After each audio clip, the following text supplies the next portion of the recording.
जय हिंद दोस्तों। एक गाना आप ज़रूर सुने होंगे, पुराना गाना है। चिंगारी कोई भड़के तो सावन उसे बुझाए, सावन जो अगन लगाए उसे कौन बुझाए। अब ये गाना एकदम सटीक बैठता है निकाह हलाला जैसा एक जो कुप्रथा है, एक जो कुकृत्य चलता है उसके लिए। निकाह हलाला क्या होता है? जैसे मान लीजिए कोई एक शौहर है, वो अपने बीवी को तलाक तलाक तलाक करके तलाक तलाक बिद्दत कर देता है। अब बीवी रातों रात सड़क पर आ गई है, अपने बच्चों को लेकर के एकदम निहत्थी हो गई है ना। अब पति को रियलाइजेशन हो रहा है कि हमने बहुत बड़ा पाप कर दिया है, हमसे भूल हो गई है। अरे वो तो नमक ज़्यादा डाली थी, हमने उसको तलाक़ें दे दिया। इतना बड़ा नहीं करना चाहिए था, इतना मूर्खता नहीं करना चाहिए, इतना गधापंथी नहीं करना चाहिए था। अब उसे रियलाइजेशन हो गया है। अब फिर से अपनी बीवी से निकाह करना चाहता है कि अरे ये तो भूलवश हमने तलाक़ बिद्दत कर दिया, तलाक तलाक तलाक कह दिया। लेकिन अब वो शौहर अपने बेगम से दोबारा से विवाह नहीं कर सकता है। इसके लिए यानी कि हराम है। अगर शौहर को अपने पुराने बीवी से फिर से निकाह करना है तो निकाह को हलाल करना होगा। अगर निकाह को हलाल करे बगैर निकाह करता है तो वो हराम है। तो अपने निकाह को हलाल करने की प्रक्रिया को ही कहा जाता है निकाह हलाला। देखिए पसीना छूट गया मेरे। तो निकाह हलाला क्या होता है कि जब शौहर अपने बीवी को तलाक दे दिया है और उसी बीवी से दोबारा से निकाह करना चाहता है तो अपनी वो बीवी जो है किसी दूसरे व्यक्ति से, वो व्यक्ति चाहे उसका ससुर हो, चाहे देवर हो, चाहे जेठ हो, चाहे जो भी हो, भाई हो, भतीजा हो, कोई भी चल जाएगा, उससे पहले निकाह करिए। तो काजी बाकायदे निकाह करवाएगा। आओ निकाह कराते हैं तुम्हारा। निकाह करने के बाद दोनों हम बिस्तर होंगे, तून टूच। हम बिस्तर होने के बाद में वो देवरा फिर से कहेगा भौजी तलाक। तो तलाक होने के बाद फिर जाकर के वो शौहर दोबारा से निकाह करेगा तो निकाह हलाल हो गया। ये इस प्रक्रिया को कहा जाता है निकाह हलाला।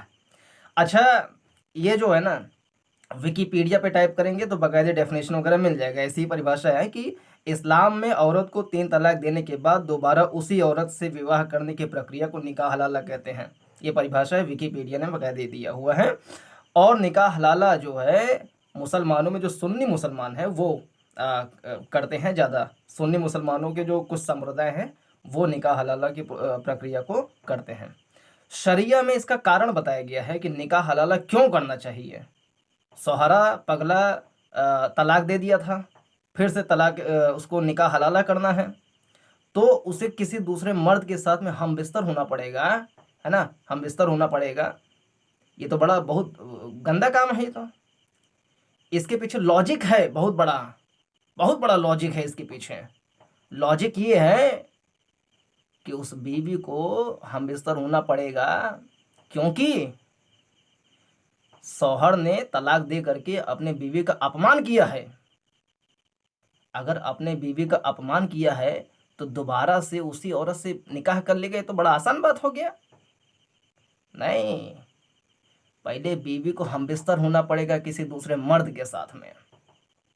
ये बहुत बड़ी सजा है शौहर के लिए कि हाय हमारी बीवी थी, किसी और के साथ में सो गई जाकर के।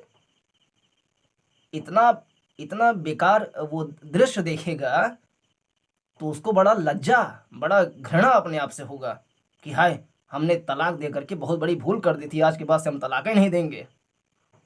तो शरिया में लॉजिक बताया गया है कि जो पति है उसको शर्म आए, अपमान जो उसने कर दिया पत्नी का, तो अपमान को बुझाए, उस अग्नि की ज्वाला को बुझाए, इसके लिए पत्नी को सुलाए किसी और के साथ में। अप्रैल 2019 में बीबीसी ने एक लेख छापा था, उसमें बताया कि यूके में निकाह हलाला करवाने के लिए जो लोग काम करते हैं तो ऑनलाइन प्लेटफॉर्म बने हुए हैं। ऑनलाइन प्लेटफॉर्म के थ्रू जो है पत्नी जिसका वो हो गया है, तलाक हो गया है, तो बाकायदे कांटेक्ट करेगी, हेलो मेरा तलाक हो गया है, हमें कोई देवर चाहिए, देवर दिलवाओ जल्दी, उससे हम निकाह करेंगे, फिर उसके बाद एक रात सोएंगे, फिर उसके बाद तलाक लेंगे, फिर जाके शौहर के साथ में फिर से हम निकाह करेंगे। तो बाकायदे ऑनलाइन प्लेटफॉर्म बने हुए हैं, ऐसा बीबीसी ने लेख छापा हुआ है, आप विकिपीडिया पेज पर पढ़ सकते हैं इसको। इसके थ्रू महिलाओं का सामाजिक और यौन शोषण होता है। तो ये है निकाह हलाला। ऐसे ही इस्लाम में बहुविवाह का प्रचलन है, जिसकी भुक्तभोगी हैं एक नाम है दिल्ली की नफीसा खान, एक नाम है दिल्ली की समीना बेगम। इनकी कहानी किसी और वीडियो में बताएंगे। इसमें इतना ही। नमस्कार, जय हिंद।